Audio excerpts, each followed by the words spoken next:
All right. Cool. All right. We're Well, going. welcome. Thank you guys all for being here, carving out some time to find some stillness and, clear. I guess I'll start a little different. Does anyone have any intentions for their practice tonight? Like anything that they kind of want to be experiencing more of in their day to day, or yeah, any just sort of like intentional guidance that they're looking to find? Yes. Yeah. I guess what comes to mind is healing, because I had, after the last class I came to here 5 weeks ago, I had a really bad experience. Oh no. And I'm not saying it's related to this. And I went home that night and I'm watching TV and I'm getting ready to go to bed. I get up and I have this horrible pain in the back, in my back. So I've been dealing with that for 5 weeks. Like the things I usually do on Monday night, yoga, soccer, I haven't been able to do any of that. So I've just been healing. I mean, that's what I've been focusing on. And I've been doing, I can do water aerobics. Today was the first day I tried running on a treadmill. I did half a mile just to take it slow and see if I could do it, because I can do elliptical trainer and stuff. So yeah, so that's kind of my intention, is just, and I didn't think it would take this long to heal, but it is.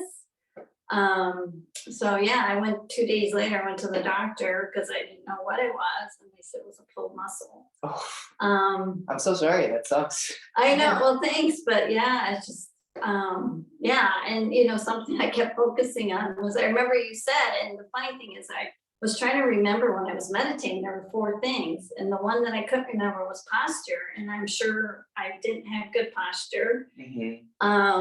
So that's one thing I'm trying to be conscious of, is posture now that I'm going through this, because I think before I didn't really think about it.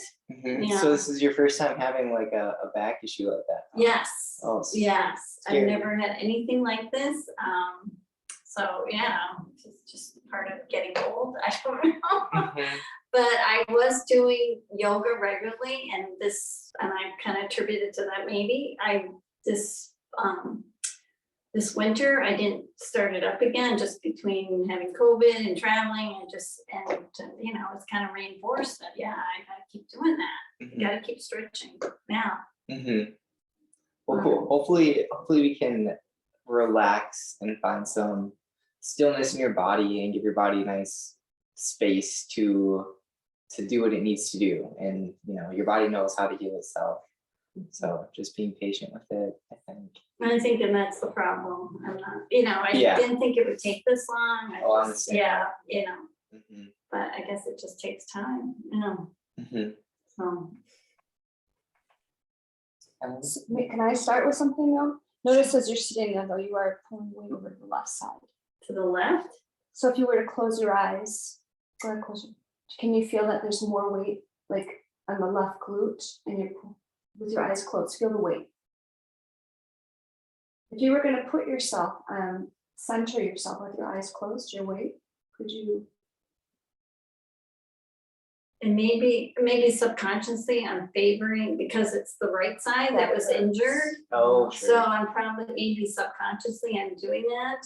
I'm putting my weight on my left side without even realizing. Yeah. So that's a good observation. Yeah. Yeah. Yeah. Because that'll create a trauma reflex, and it'll tighten all the muscles on one side. So I don't want to pull it away from meditation.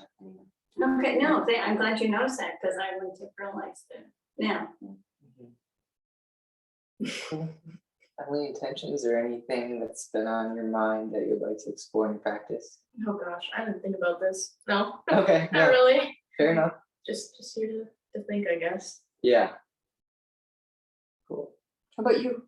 Yeah, I guess I don't know. I was very tired today, so I'm looking forward to really dropping in and just kind of giving myself space to be tired and recharge. So yeah, just taking it easy today, not expecting much from myself in terms of I don't know, exertion. Just gonna relax. Nice. Karen? That sounds good. I just want to be, whatever happens, whatever unfolds, I'm just gonna be in it. Hopefully, a lot of it will be relaxation. And like Kyle said, I like that. Not efforting. Yeah, yes. You had the sunshine today. She's in New York. Oh, where in New York? Syracuse. Oh, my sister lives in Syracuse. Wow. I grew up in New York. Pardon me? I'm from New York, Oh, okay. from Plattsburgh. Oh, nice. Yeah, so does that mean we're not gonna have sun tomorrow, Trisha? I was just gonna say, it's really green out though. I don't know, maybe it'll pass in the night. I hope it passes in the night for you. That's all right. Like I say, whatever happens, happens. Yeah. There you go. There you go. I think my intention is, I just like the being quiet and just noticing what I wouldn't notice because I'm always thinking. Mhm. Just whatever comes, you know? Because yeah, so that's it. Cool. Yes.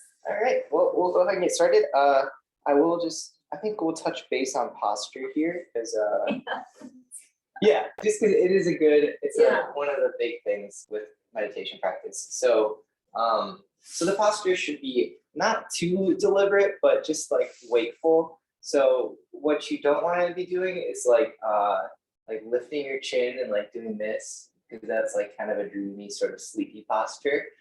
So like keeping your chin like relatively down is a good habit. And then just stacking your spine.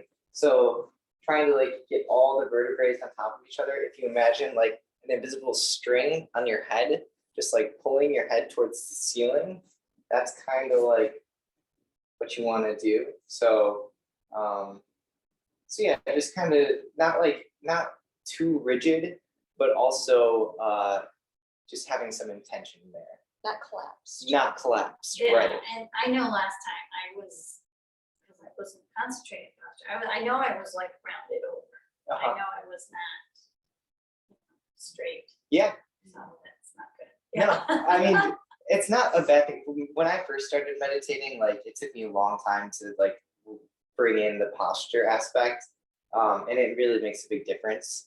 But yeah, when I first started doing it, I would like basically just like fall asleep. Yeah, you get in a relaxed Yeah. position. Which is fine, but as like you progress, you figure it out more. You say, wait, you don't want to get too sleepy. You just find, you find the happy medium. And posture has a lot to do with that. Posture is kind of like your accelerator. Or like if you really want to relax, you can like start to bring it down. But then once you notice yourself doing that, try to bring it back and just keep it at a place where it's intentional and you're holding yourself up, but you're also not like rigid and like stiff in creating tension in your body. So it's definitely one of the things that you just have to practice and play with. So that's why we meditate. It's a practice. So There's a thing that I do with my clients a lot where like you'll stand or sit and you close your eyes and you just feel your weight. We don't have to do it now, but just to take it home. And you just go real slow in a circle like this for a while. And then you make your circle smaller and smaller till you're just on top. And your nervous system will tell you when you're right on top, It's pretty cool because most of us aren't straight. We think we're straight, but there's amnesia and we're pulled over to the side or something, or we're arching our back or something, So.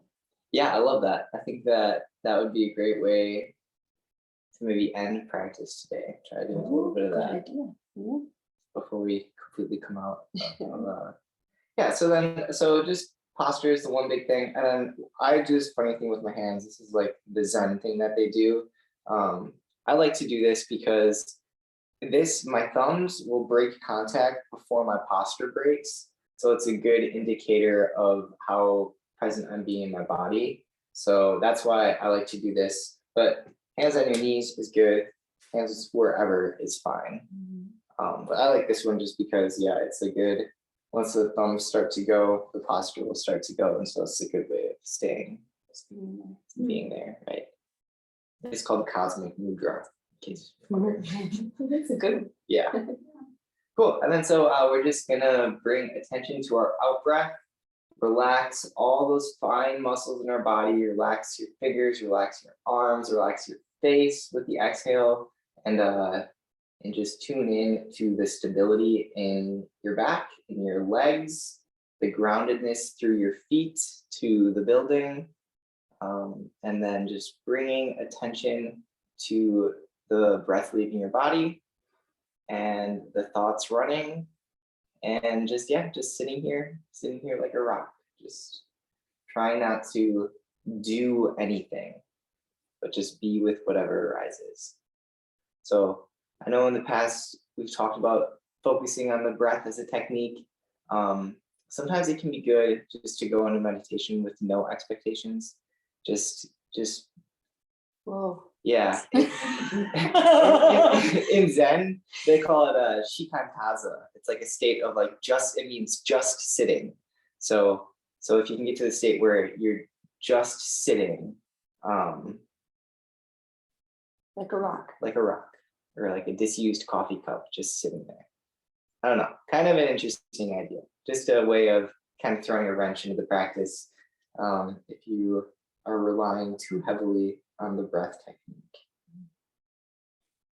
All right, cool. And we will go ahead and get started.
All right.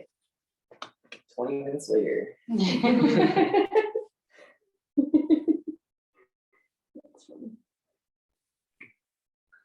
So, like, how are you feeling today, Trisha? Oh, it's really interesting. I think I was hyper focused on the breath. Yeah. And so, like I had a thought and be like, oh, just come back to I started with the 2-handle coffee cup and then I went to the rock. And then I actually like, oh, wait a minute, I'm pulling way over. Because my neck's been a little sore, since I shared this too.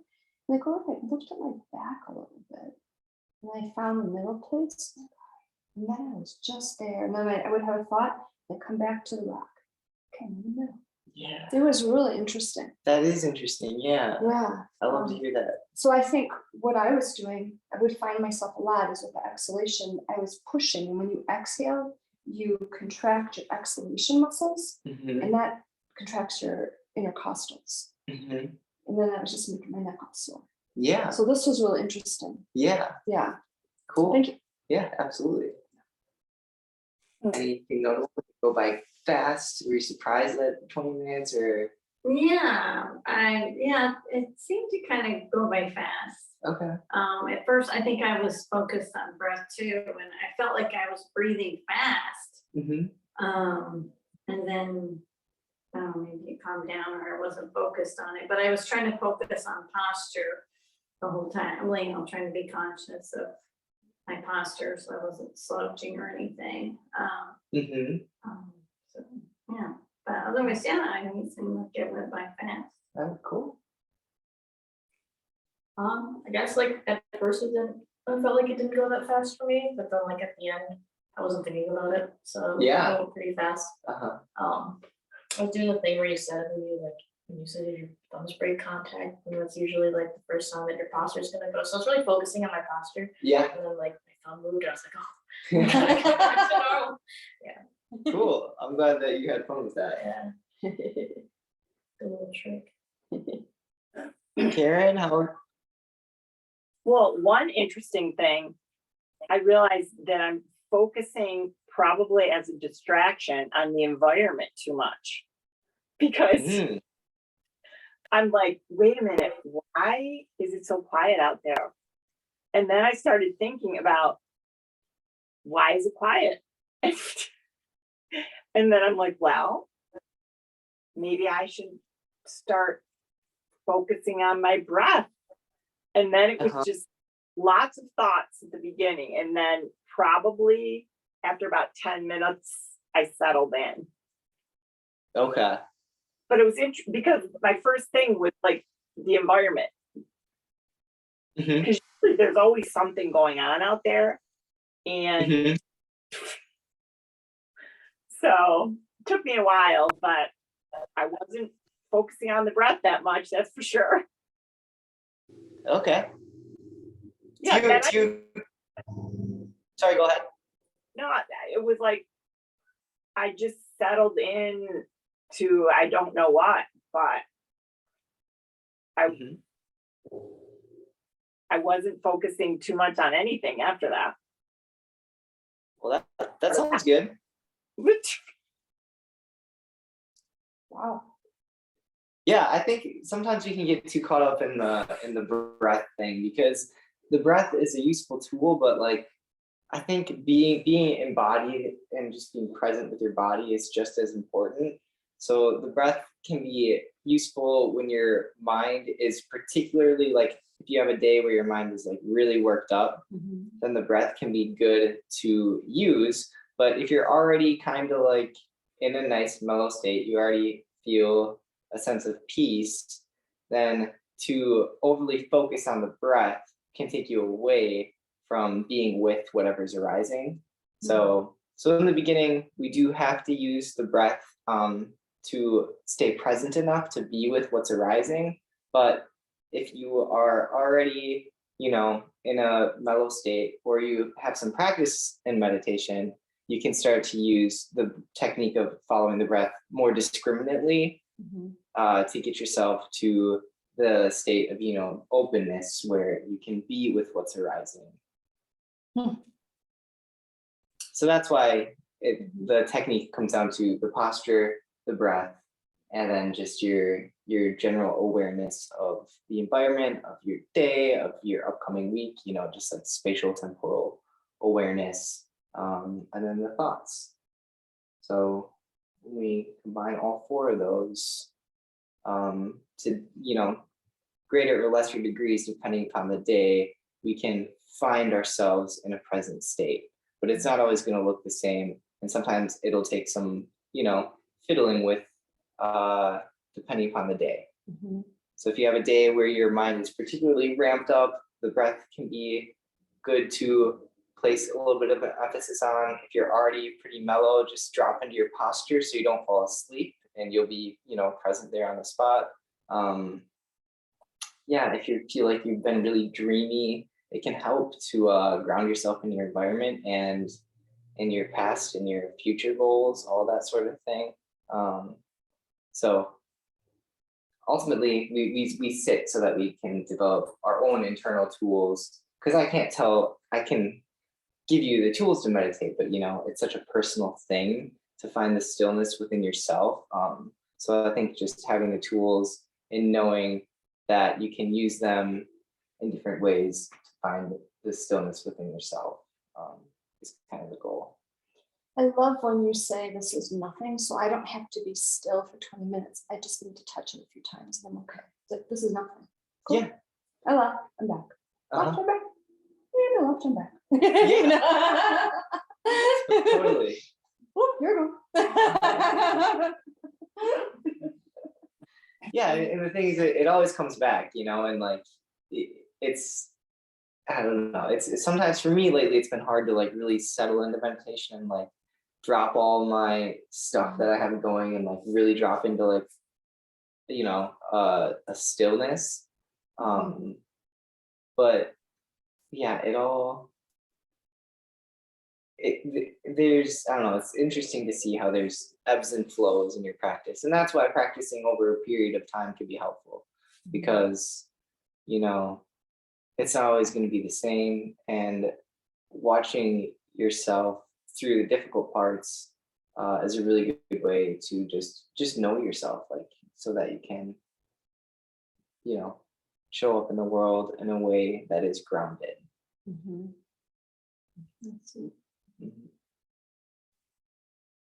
Anyone have anything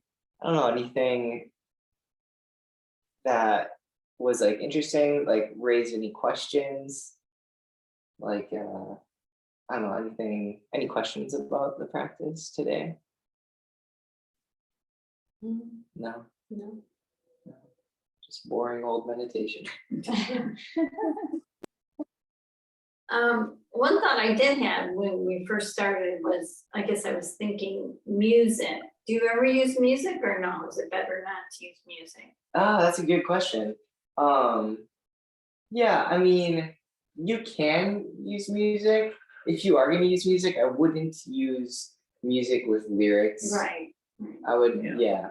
So it's a really interesting question. I think ultimately using music will make meditation practice easier because you have something to focus on that's not, internally generated.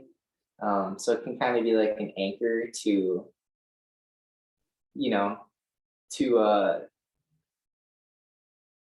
the real world, we'll say. I don't know. Music, I generally don't. I think that you should make, when you're sitting and meditating, it should be a time for sitting and meditating. But you can also apply your meditative insights to carve out time to like listen to music in a meditative way. But I don't think it's quite the same as what we're doing when we sit and meditate. Just because the influence of that external stimuli does kind of it kind of defeats the purpose of what we're trying to do. Yeah. So like, but it is still, you can still, be meditative. And like one thing I've noticed since I started meditating is that music, like you can definitely, if you can be present, like focus on listening to music, I think that it can make you more in tune with like the music itself, because you're so focused on it, and you've learned how to, like be present with what's arising. And if the music is the only thing that's arising in your mind, then you can really be with it in a way. Are you a musician at all? No, No? no. Okay. But I guess I was thinking about like yoga, when we do, when we're quiet at the end, there's always music in the background. So I guess that's kind of what I'm used to. Yeah. But yeah, but I can see how it's also like a distraction. Yeah. I mean, it's not to say it's a bad thing. Like, obviously, like, if you were like living in an apartment and your neighbor played music all the time and you wanted to establish a meditation practice and their music is playing all the time, like it's not going to stop you from meditating, because ultimately you just want to be with what is. But if you, I don't know, it's a really interesting question. But I would say I just feel like I have to be orthodox and be like, meditation is for meditation, because there does have to be like some sort of a sacrifice. You have to be taking on a discipline. It's not really so like, because when you listen to music, it can quickly become like just entertaining yourself, where that's kind of not what we're trying to do when we're meditating. So I can kind of see where that would be helpful though, especially, like, because we've been doing this for a while and using the breath, and then you get rid of the breath and it's like, what? You know what I mean? Yeah. I don't think I actually could have done what we did today without, doing this for such a long time, You're right. because my thoughts, would have been like, whoa, so many personally, No, I know. That's why you have to start with the breath, because you're not going to be able to sit still and be present enough without the basic training of the breath. But as the breath is just a crutch, right? Yeah. So the breath just is a tool to bring about the mindfulness. And one analogy that I like is the breath is like a teddy bear. So like if you picture a child has a teddy bear, and they go out in the world and they have all these new experiences, but when things get overwhelming, they can go back to their toy, their teddy bear. And their teddy bear is much like they are. It's small, it's like soft, it's nice, it like kind of embodies the child in a way. So in the same way, our breath is like the teddy bear of the mind. So our breath is like the mind in that it's constantly changing by its very nature, constantly going in and out. It's kind of a music. It is. Yeah, kind of is. Well, sure. And it's got a rhythm. It's got a rhythm of its own. And so it's just like the way our mind operates. So we come back to the breath, but really we don't need the breath to come back to mindfulness. Anything can be a trigger to come back to mindfulness. So being feeling embodied is a trigger to come back to mindfulness. And in some ways, it's a more salient trigger than the breath. But it's a more advanced technique of invoking mindfulness than following the breath, because the breath is something that's more tangible, especially for beginners.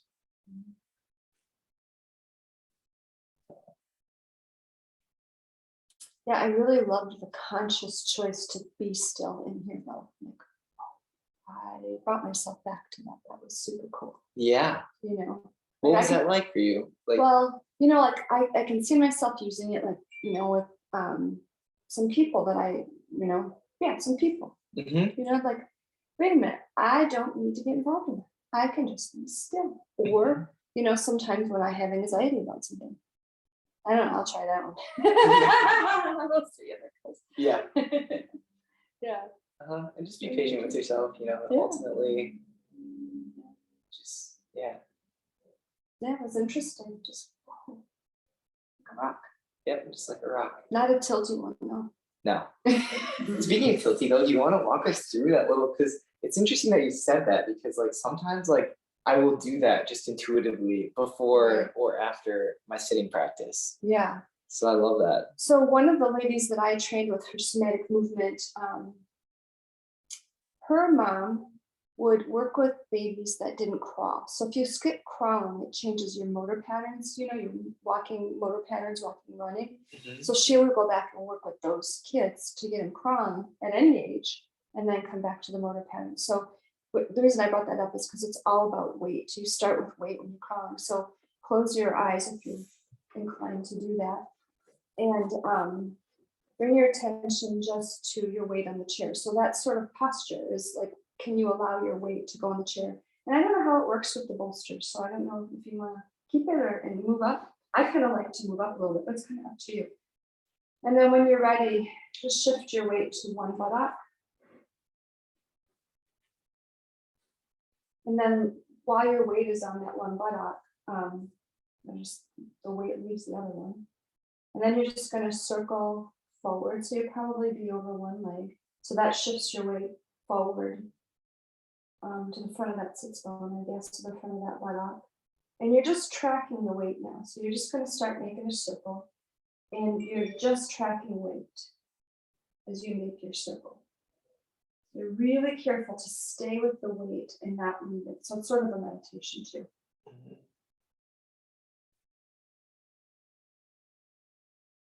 And noticing as you're making your circle, your roundness.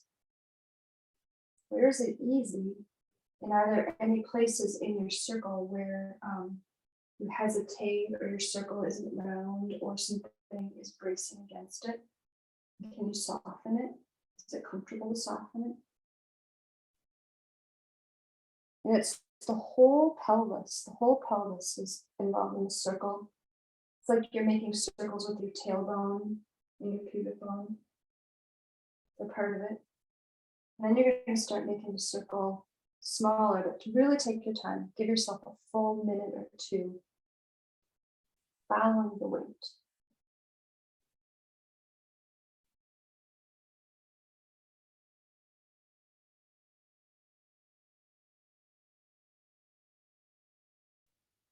And as you get smaller and smaller,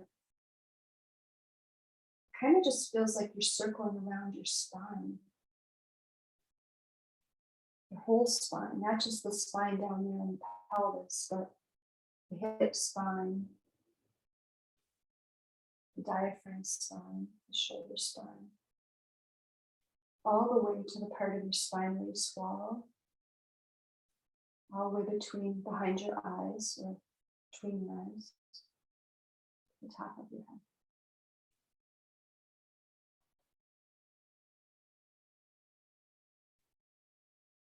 Notice, are you pulling up or can you just be stacked? What would it feel like to let yourself relax with a stacked spine? And then open your eyes when you're there. How's that feel? Really good. Why? Yeah. Yeah. So you're just tracking weight. Same thing, like that same person, she used to teach yoga, she still does. And that's how she teaches yoga, to follow your weight. So you move in and out of warrior one, warrior two. You just stay with your weight. It kind of looks like Qigong or Tai Chi. Yeah, it's really interesting. That's I know, look cool. at you. Yeah. Oh. I love that. That's so cool. Yeah. Her name is Gina Rowe, RHO. She's amazing. What did you think, Emily? It was cool. Yeah. I like, I visualized it, the circle in my head, that was kind of cool. Yeah.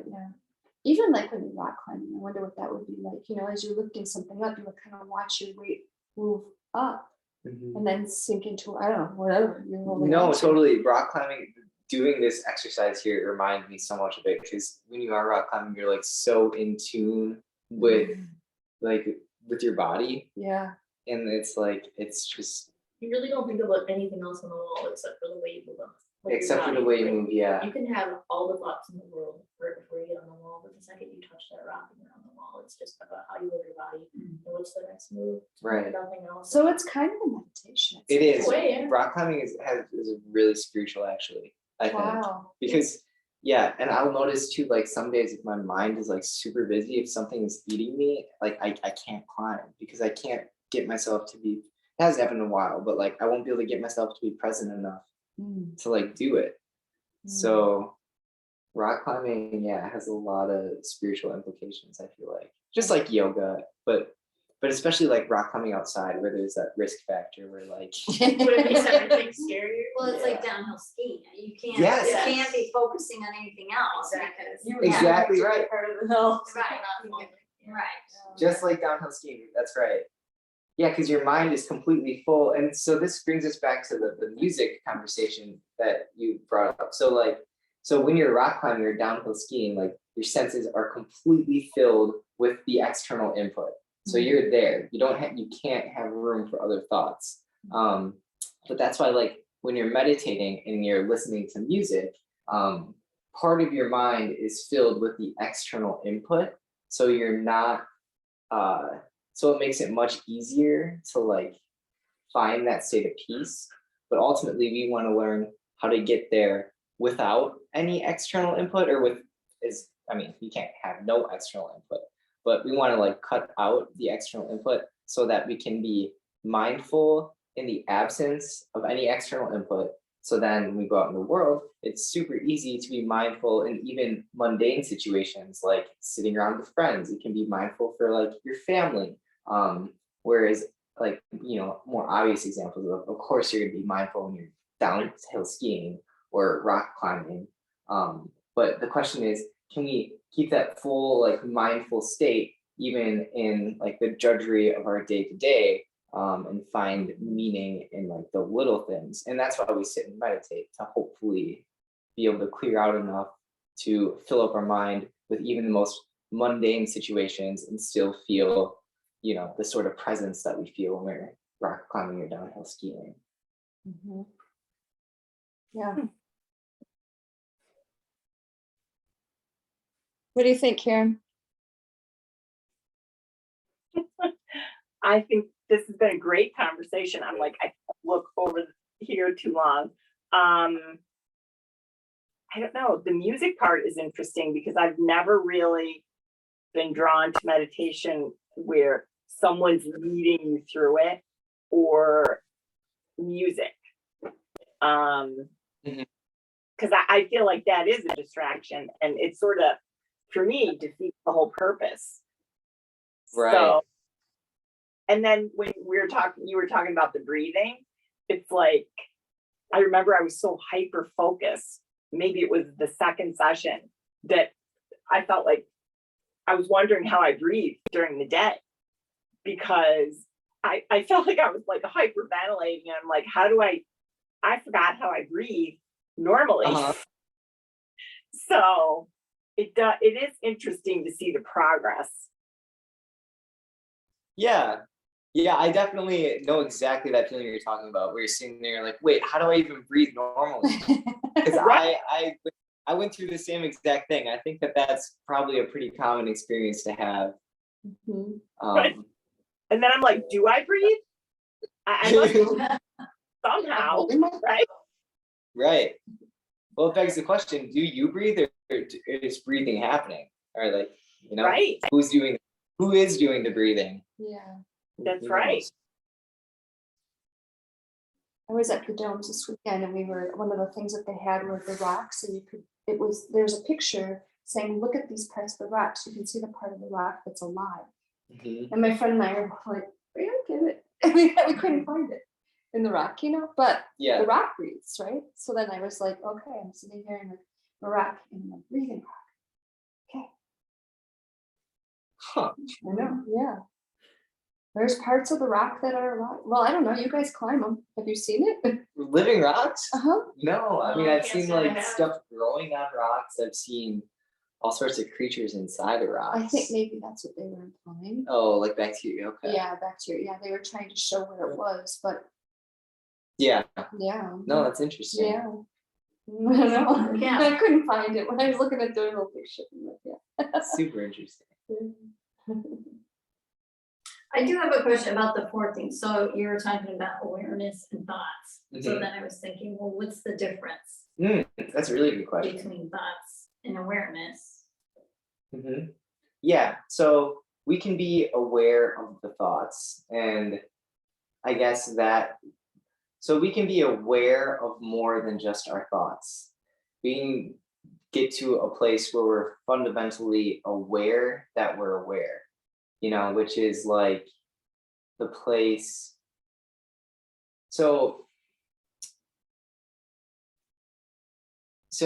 Awareness, you can be aware without even having any object of awareness. So it's more, I mean, it might not be the best term to call it awareness. It's more of just like a sense of being. But that would be, when I say awareness, that's what I'm talking about tapping into. So the thoughts are just one aspect of the greater awareness. Okay. Does that make sense? Or do you have any follow-ups? Because like I know it's still kind of. No, I think I know what you mean, like being aware of everything, like not just your thoughts, but Yeah, like your posture your body. and Yeah. like what's going around. Because I do, like I'll hear, some, I guess because it's so quiet, they become more aware of like the sounds outside. Mhm. Mm. Right.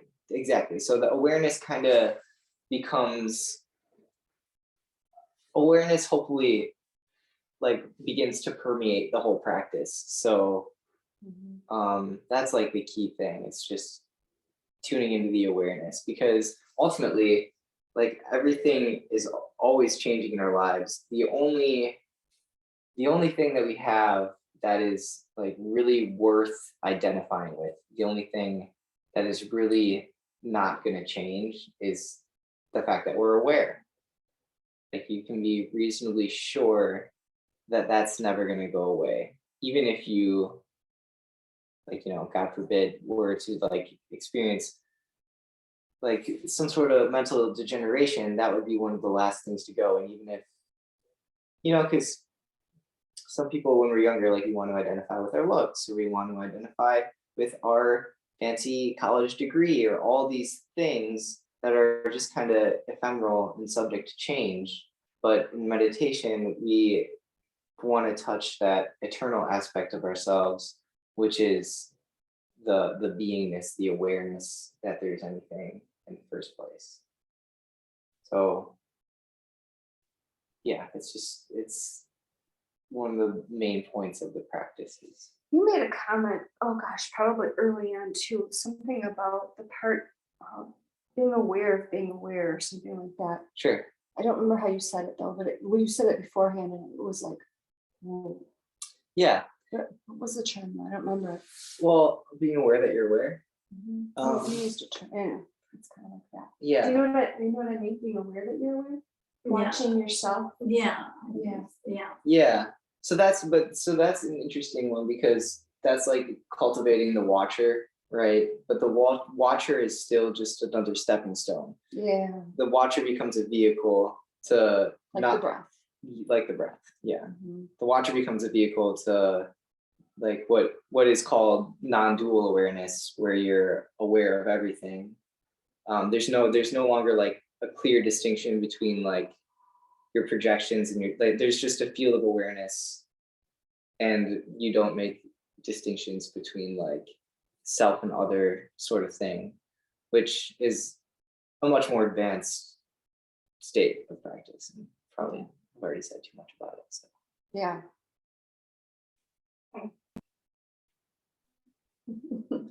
I'm going to ask a question. So I don't know if this follows up what you're saying or what you don't want to say, but have you ever, because I went to a talk about this, I didn't know what it was. In fact, I thought it was about meditation, but it wasn't. It was about trance, going into a trance. Sure. Have you ever done that? Yeah. Okay. I mean, yeah, I've had some experiences in trance states for sure. So trance is like, yeah, trance is interesting. It's like a state of absorption, which, so you are like completely absorbed in the environment, but it's a little too, from like the mindful perspective, it's a little too loose in terms of, because we don't want to like check out into a state of trance really. when we're practicing mindfulness. Like it's cool to know that those experiences exist, but so that's, I don't know, that's like kind of a sidetrack, like a sidetrack on the path to like, we'll say like enlightenment. Like if our goal is enlightenment, like trance and like other sort of ephemeral states are viewed as sort of a sidetrack. I mean, they can be useful for doing things, but in terms of like cultivating an understanding, you don't want to like dwell too much in trance states. I'd be interested to hear, what did you learn from your? I don't remember the guy's name, and he does these workshops. So if you want to actually, I don't know if it's like once a month or whatever. Yeah. Actually go to a workshop where you work with another person. Mhm. So you're kind of watching each other to get into this trance state. And I don't know, I think it's all based on breath work, Okay. how you get into it. Yeah. And there's an optimum amount of time. I don't know if it was like 2 hours. 2-hour trances. Yeah, Wow. That's because I intense. think he said there's like a morning session and afternoon session or something like, oh yeah, it's like one person goes in the morning and then you break and then the other person goes in the afternoon. That's interesting. And the way I understood it, I mean, this was not, I didn't know that's what it was about or anything. So this is all kind of new, but is to get in touch with your higher self. Sure. You know? Yeah. Right. And that's what I thought. So that's like that's like Godhead territory where like you want to like embody like have you heard like the term like Godhead means like embodying like the God in like the Hindu tradition where it's like you are one with everything. So that it's interesting and it is a good way to get in touch with your higher self. But meditation is a little bit of a different game than that. Yeah, I realized, after I got there, because that's what I thought it was going to be about, and then I realized it wasn't. So I realized, it's not the same thing. No, but it's interesting, and it can be valuable to experience those states because a lot of people are living in their world like this. They've got all these fixed ideas, and they're so tight-assed about everything, and it can be good to experience those like trance states to like, show people that there is a world beyond like this stuff is real and like you can like experience it. And in that regard, it's really good to, open people's minds up. Trances, doing stuff like that can be really helpful. But if you already know like the extent of what the mind is capable of, then it can become a sidetrack because in meditation, we're not really trying to get in touch with our higher selves. Our higher self comes along for the ride, but we're trying to look beyond the self a little bit. So that might sound more mystical than I mean. But yeah, we are kind of trying to look over the self's shoulder to see what's there. But super interesting. The trans stuff is interesting. And it can be really beneficial for people who like have, who have created a shell around them because life is hard and people have traumatic events, and to have a safe space where you can blow it all open and experience these, expansive states of mind can be so healing for people. Kelly, she does hypnosis and she will take people to trance state in hypnosis. Okay, and I did ask that question, like what the difference was, between trance and hypnosis. And the way he explained it was a trance is something that you do yourself, whereas hypnosis is somebody else doing it to you. Oh, That's the way he described it. Yeah, interesting. So I guess that way you're more in control because you're actually doing it to yourself. So that's the way I understood it. And one of the things I've learned about myself is like, this whole idea of escapism. I've tried so many different ways to do it, and now I'm learning that meditation and actually being here is working the best for me. I don't know about anybody else, but I've tried so many different things. It's ridiculous. Yeah. And so just being here I'm like, oh, and then I went on here for myself. What is actually here? Maybe all the things I was looking for are actually here with me. It's just I was so busy escaping, reaching for other things, if that makes sense, including God. Maybe if I just get quiet here, I'll realize that it's all right here. I'll hear it or I'll feel it. That's just me. So that's kind of what I meant. My intention this time is just being here. That's just it. Yeah, that's really well said. Because I think that, that's the hardest part though. But it's true. It's all right here. And accepting that it can be a hard pill to swallow. But that's why we meditate. And what am I missing when I'm trying to escape, Right. Like, if I just didn't hear, maybe there's gonna be something like, oh, check that out. Yeah, totally. You never know. Life is full of surprises, and if you open yourself up to them, even like we were saying before, even the most mundane situations can be fully engaging and hold all the meaning that you could ever ask for. You don't need to climb Mount Everest. You don't need to,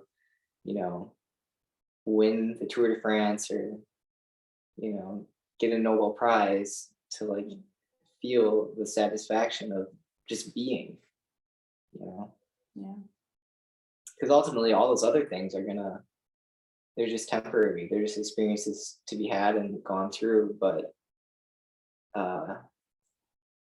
yeah, so in that sense, they're not real. They're real in the moment. But the moment is really the only thing that is real. So it's like, how do I be fulfilled here and now? Because the rest of it is just chasing after, trying to turn a sandcastle into something solid so it doesn't keep getting washed away by the waves. Like, if you think that a sandcastle is not going to get washed away by the waves, you're going to get disappointed every single time. And I'm sure as kids, we all go through that, Right. You just have to build your sandcastle farther away. Yeah, yeah, true. But then you got a lot of buckets of water to carry. Yeah. No, what you need is concrete. There you go. Yeah. It made me think about I personally experience and see a lot like people that in the physical bike riding, walking, running, whatever, always focused on not here, but there, where I'm going to, or an hour from now when my workout is over, Totally. And then what is it like? That's why I like the wait for the weight, the thing I taught you guys with Gina, like where you just stay with the weight, because then you're right in your space where you are. Yeah. So like when I walk, I try to spend some time just focusing on my weight and shifting from foot to foot and pelvis. So I'm here and then looking around like there's a tree, not the whole time, but Yeah. because I have missed so much looking to there, even my children's lives, like, oh, when are they gonna get a little older so we can do things, And then all of a sudden like, oh my gosh, what did I miss? I missed a lot, right? Yeah. Totally. Yeah. Yeah, I resonate with that a lot. Walking, just being embodied is a really good way to be present. But that is a little bit more advanced than simply becoming aware of the breath. But yeah, I think just being in your body is a really good way to, just be present for whatever arises and stop making your life into something to be gotten. It's an experience to be had. It's not something to be gotten in the future.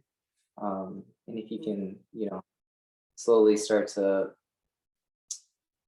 it's painful, right? It's painful to like think that your dreams are never going to actually make you like happy, or that there's not going to be some spot down the road where it all clicks and makes sense.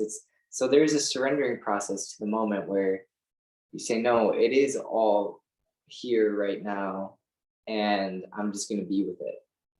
So yeah, I think it's not an easy thing to do. It's a practice, but I think it's the most rewarding thing that you can do in your life, really, because you're just learning how to be at peace with whatever is going on. it's no longer conditioned on, oh, well, when my kid stops soiling their diaper every 15 minutes, then it's going to be better. Right. It's like, but no, now they're throwing Yeah. temperature, like, you name it. There's Right. always a struggle. And I don't think we're ever going to get rid of that. And meditation acknowledges that and says, okay, how can we turn the struggle into something that reminds us that life is worth living? And I think just being fully present for the problems of everyday life is to solve them in some fundamental way. Just to understand the problem is enough. There doesn't need, this goes back to the non-duality thing too, where there doesn't really need to be a distinction between you and your problems, because just to live is to have problems, right? Right. If you're born in this world, like, you have problems, and You're never gonna get rid of all your problems. no, unfortunately not. So then it begs the question, well, what's more real, me or my problems? And your problems are more real than you, because they're the only thing that you have to work with. So in some fundamental sense, like, you are your problems, and your problems are you. And You can't outrun your problems, escape your no, problems. you really can't. And like I say, that's a painful realization. People want to think that they can get to that place where they've made enough money and there are no more problems. They get to that place where they find the love of their life and there's no more problems. But it's just a fantasy. It doesn't exist. I don't think if there weren't problems, we wouldn't be here. Exactly right. I mean, yeah. Right. And that's hopefully meditation gives you the insight to, one, see that, and then also the courage to say yes, to like get excited that, yeah, problems are life, and like, I'm resourceful. There's this idea, the lion's roar in Buddhism. Have you heard that? I've heard the term. Yeah, lion's roar is like, it's a fearless proclamation that, whatever comes your way, like, you are resourceful and you are ready to handle it. So it's like, it's a state of facing things fully as they are, and knowing that you have the internal resources to move through it. Yeah, it's a lightness. It's a sort of lightness of being fully present and ready to, tackle whatever life throws at you. Wow. So yeah, we're very much not trying to escape our problems in meditation, hopefully. And if you find yourself kind of slanting towards that direction, it's going to get painful, because you can't escape your problems.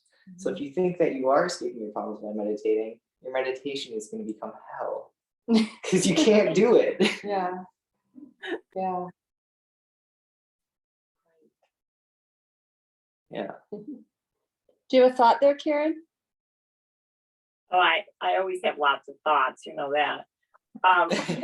Well, when you were talking, Tricia, it was interesting because I was thinking about, the part about what we're missing. I can't tell you. I mean, I'm better now. How many times I couldn't even figure out how I got to work because I was so not present. And just, I guess that's, and the other thing is, it's not connected to that, but what did Kyle say? Something that really resonated, that I could have really used this weekend was the lion. There is some Shambhala magazine that it's the lion's roar or something like that. But yeah, I never, no, that's where I pulled a quote from Trumpa. Yeah. Yeah. And I never really knew what that meant. So that was interesting. Mm-hmm. About, that's really helpful. Right. I could have used that this weekend. So thank you. Yeah, absolutely. No matter what comes your way. Yep. And that's the whole challenge, isn't it? I mean, carrying this over into our life. Yeah, it is a challenge, but ultimately, just be patient with yourself and watch yourself with compassion. Treat yourself how you would treat a loved one or a dear friend, Right. and it'll slowly happen of its own accord. But you don't want to, be too harsh on yourself or put too many restrictions in place, because that'll stifle your growth. You have to give yourself the room to be a fool, to act out your egotism, and just watch it from a new perspective until you can start to not do it anymore, essentially. But only when you're ready. I mean, the challenge to carry being in the present moment over into beyond the meditation. Yeah. That's Yeah, well, that's what, right. So that's why we have the mindfulness techniques of, right. One thing that really helps is after you meditate, just for maybe 30 minutes after a 20-minute meditation, just focus on being present. Not to the extreme, but just make things a little more deliberate than you normally would. And then the flashes of mindfulness when you're, say, washing the dishes or doing something, or you'll just start to catch yourself being unmindful. And Well, what I find, and actually that I was watching a discussion about it today, was multitasking. And my belief is multitasking doesn't work. yeah. So the debate, I think I missed the beginning, but I think it was, something about how men can't multitask, like women can, but men can't. And I personally feel like nobody can. I mean, it's not, you can't do anything well when you're multitasking, because you're not focusing just on one thing. You're focusing on a lot of things, so you're not doing really anything well. So that's Right. kind of, I guess, how I think of mindfulness is whatever I'm doing. Like I'll notice when my husband and I are talking to my son, I focus on talking to my son. I'm not looking at my phone. My husband will be looking at his phone, but then I realize he misses things. Because then a couple of days later he'll ask a question about something we talked about. But Totally. because he's multitasking. Yeah. He's looking at his phone. He's, he thinks, well, I can do this and listen to my son. But, I try to be present. It's like if I'm talking to my son, I'm not doing other things. I'm just talking to my son. Yes. Trying to be fully present. So, And in my mind, mindfulness works when you're not multitasking or trying to, right. That's just it. And it goes back to our discussion of extreme sports too. You're 100% mindful because you have to be, but how can you be 100% mindful even when your life isn't dependent on it? But it's really important to you to be there for your son in this moment. So make it a priority. Be mindful. It's very deliberate at first, but as you get more practice in it, it becomes much easier, and it can just become second nature to now being mindful. So yeah, I love that. I love the example of you and your son, because it's really important to be mindful for our loved ones. And I can hear him, and I know he's multitasking too, because there'll be noise going in the background. I'll be like, oh, what are you doing? Cookie or something, but that's fine. But it's like, no, I'm going to focus on what we're talking about, because that's, to me, what's important. Yeah. It's good for them to know you're listening. Yeah. Yes, you have my attention. Yes. My full attention. Yeah. Yeah, I love that. And so mindfulness it's a part of making where we are here in our physical world more important than our stories about the world. So it's kind of a turning. Okay, say that again. So it's making our present situation, it's making being present more a priority over our dreams of ultimate achievement in the future, or or conversely our justifications as to why we can't show up for our son. I can't be fully present for my son in this moment because I have to put food on the table, I have to do XYZ. But no, all of that nonsense goes away because we realize the only thing that is really even real is this present moment here right now. So Yeah. that always becomes primary. All the rest of it drops to the background. Whereas when we're not mindful, all those goals, all those stories about who we are the foreground. And then being mindful takes us away from that, and we begin to like kind of lose our sense of identity to our surroundings, because we're no longer churning out these thoughts of who we could be and who we are. We're just being present. And that's threatening to the ego structure that we've worked so hard to maintain. But when you identify with presence, when you make being present your highest value, then you're no longer identified with your ego structure of who you should be, who you're not. Like all those thoughts just become so obviously an illusion. And you identify with, your true nature, which is simple awareness here and now, sort of thing.